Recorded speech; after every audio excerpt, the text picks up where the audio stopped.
तीनों आरोपियों की रिमांड यूपी एसटीएफ ने कोर्ट से मांगी थी। रिमांड की मांग मंजूर हो गई है, लेकिन अभी यह साफ नहीं हो पाया कि पुलिस को आखिर कितने दिनों की रिमांड मिली है।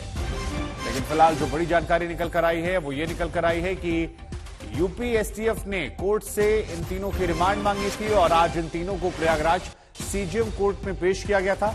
इस पेशी की खबर के बीच में जानकारी निकल कर आती है कि जिस अस्पताल के बाहर इस हत्याकांड को अंजाम दिया गया था, वहां पर इनको दोबारा से ले जाया जा सकता है।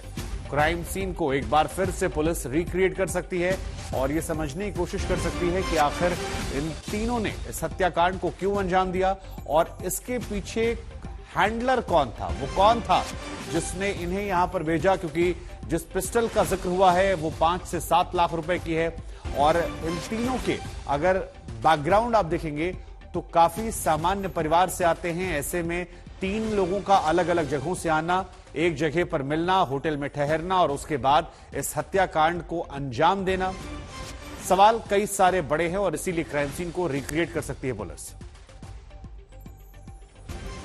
तो बड़ी जानकारी हम आपको दे रहे हैं। अतीक हत्याकांड के आरोपियों की रिमांड जो है वो मंजूर कर ली गई है और फिलहाल ये बड़ी जानकारी निकलकर सामने आ रही है। तो आज तक पर ब्रेकिंग न्यूज में हम आपको इस वक्त की सबसे बड़ी खबर बता दें। तीनों आरोपियों को लेकर कोर्ट से निकली है पुलिस और ये बड़ी जानकारी निकल कर आई है। कलविन अस्पताल ले जा सकते हैं तीनों आरोपी और वहां जाने के बाद जो क्राइम सीन था उसे पुलिस इनके साथ रिक्रिएट करेगी। कस्टडी मिल गई है, लेकिन कितने दिनों की मिली है ये देखने वाली बात होगी। और फिलहाल जो बड़ी जानकारी निकल कर आई है वो यही कि प्रयागराज सीजेएम कोर्ट में पेशी हुई और तीनों आरोपियों की रिमांड जो है यूपी एसटीएफ ने मांगी थी, जिसे मंजूर कर लिया गया। एसटीएफ के पास उनकी रिमांड है, हालांकि कितने दिन की रिमांड है, कितना वक्त ये वहां रहेंगे, ये अब तक स्पष्ट नहीं हो पाया। लेकिन तस्वीरें हम आपको दिखा रहे हैं। हमलावरों की कोर्ट में पेशी की तस्वीर है। पुलिस का सुरक्षा घेरा जो है वो आपको नजर आ रहा है। पुलिस प्रशासन चाक चौबंद है और तीनों आरोपी जो हैं वो यहां पर आपको नजर आ रहे हैं।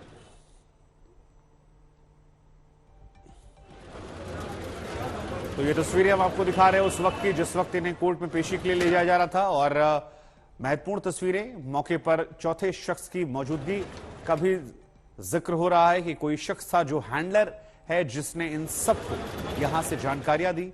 लेकिन फिलहाल किसके हुक्म पर यह हत्या हुई है ये देखने, जानने, समझने वाली बात है।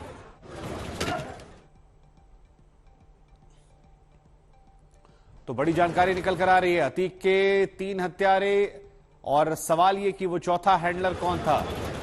ये जो लाल निशान में तस्वीर हम आपको दिखा रहे हैं ये वही शख्स है जिन्होंने इस हत्याकांड को अंजाम दिया है। लवलेश, सनी और अरुण, ये 3 शूटर जिन्होंने हत्याकांड को अंजाम दिया और अब पुलिस प्रशासन इन्हें लगातार पूछताछ कर रही है। एसटीएफ इनके साथ सीन को रिक्रिएट करने वाली है और इसी खबर पर ज्यादा बातचीत के लिए मेरे सहयोगी अभिषेक मिश्रा जुड़ रहे हैं। अभिषेक, एसटीएफ को कहा जा रहा है कि रिमांड जो है वो मिल गई है, हालांकि कितने दिनों की मिली है ये स्पष्ट नहीं हो पाया है। लेकिन जरा बताइए, जब इन्हें कोर्ट में ले जाया गया तो उस वक्त वहां पर क्या कुछ घटनाएं थी जो घटित हुई, सारी जानकारी तफसील से दीजिए। देखिए शुभांकर, सबसे जरूरी ये है कि इस कोर्ट में पहुंचाने के लिए पुलिस ने कितनी सुरक्षा दी, क्या सुरक्षा में तीनों शूटर्स लाए गए, इस बात को सबसे पहले देखा जा रहा था। और यही कारण था कि सुबह जब ताबड़तोड़ प्रतापगढ़ जेल से इनको प्रयागराज लाया गया, सीधे पुलिस रिजर्व लाइन ले गए।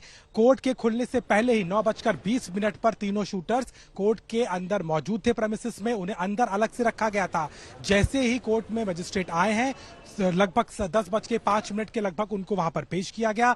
5 से 7 मिनट तक वो रहे, उससे ज्यादा का समय नहीं लिया गया और सीधे जो है एसआईटी ने वहां पर 7 दिन की रिमांड मांगी है। लेकिन अभी कोर्ट का जो ऑर्डर है वो टाइप हो रहा है, कुछ देर में पता चल जाएगा कि कितनी स्वीकृति कोर्ट ने दी है, क्योंकि जो बातें लगातार सामने आ रही थी इन तीनों शूटर्स को लेकर के, चाहे इस पूरी घटना को अंजाम देने के पीछे साजिशकर्ता का मानना हो, जो पिस्टल, सोफिस्टिकेटेड वेपन्स इनके पास थे, इसके अलावा एक चौथे शख्स को लेकर के भी आशंका जताई जा रही है जो उस मौका वारदात पे था और इनको इशारे कर कर रहा था और जिनके कहने पर ये सब काम हो रहा था। तो इन तमाम चीजों को खंगालने की आज कवायद होगी।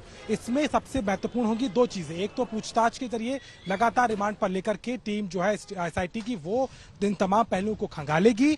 सीन रिक्रिएशन को भी किया जा सकता है क्योंकि जो व्यवस्था है सुरक्षा की वो वहां पर बढ़ा दी गई है, वहां पर पहले से विजिलेंस बढ़ा दिया गया। कॉलविन हॉस्पिटल में कैसे वो पहुंचे, कहां गए, इसके अलावा प्रयागराज में वो रेलवे स्टेशन और बस स्टैंड के इलाके में रुके भी थे तो कहां वो गए, किसके संपर्क में थे, किस साधन का उन्होंने उपयोग किया, मोबाइल फोन्स में से वो लोग आपस में कनेक्टेड नहीं थे, ये बात भी कही जा रही है। तो उन्हें क्लू कैसे मिल रहा था, कौन उनको गाइड कर रहा था, ये तमाम सवालों के जवाब जो है इस वक्त एसआईटी को चाहिए। कल रिमांड की अर्जी दाखिल की थी, आज रिमांड मिल गई है। समय कितना है वो अभी कुछ देर में ठीक है अभिषेक, आप लगातार नजर बनाए रखिए।